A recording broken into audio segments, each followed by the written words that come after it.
Intellectual energy. What do we mean by that? Well, we just mean feeding your brain.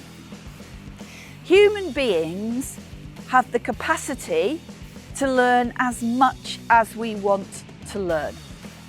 And what we know is the more we learn, the more as managers or leaders we can pass on to other people.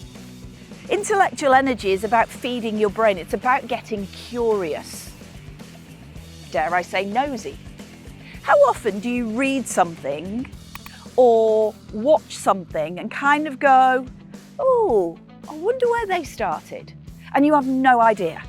For example, when I was watching Glastonbury on the TV and you've got Rick Astley singing the Smiths with the Blossoms backing him up.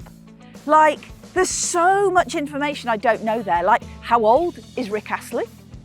I don't know where the Blossoms come from. How long have they been going?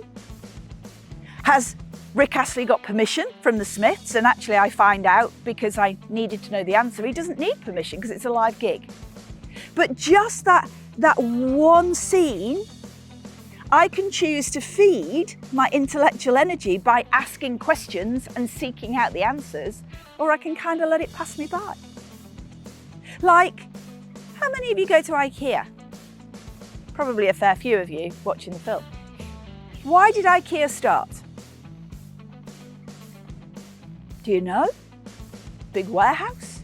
Do you know where IKEA started? I'm going to tell you, because shame on me, I only found out a couple of weeks ago. And I was reading a book that talked about where IKEA started. I was feeding my intellectual energy, because the more you shape this, the brain, the more it stays fit and healthy. IKEA started in Sweden because at the time it was very expensive for new homeowners to actually go and buy new furniture. And typically people went, if they were buying their first home, couldn't afford expensive furniture in Sweden, went and upcycled, recycled, or had hand-me-downs. The founder of IKEA, I forget their name, but you can go and look it up. The founder of IKEA decided that actually he wanted to make furniture available to everybody. That's where IKEA came from. Cheap, flat back, inclusive new furniture for everybody.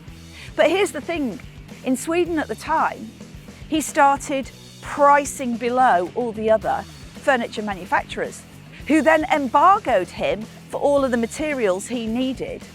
And rather than put his prices up and go, well, okay, I need to buy from you, he went and bought from Eastern Europe so he could protect that premise of bringing new furniture to everyone. I didn't know that. IKEA was just IKEA to me. So the whole point of this is, how often do you actually get curious about the world around you? What do you do outside of your job to learn and feed your brain? What is it that actually is helping that grow and filling your whole self?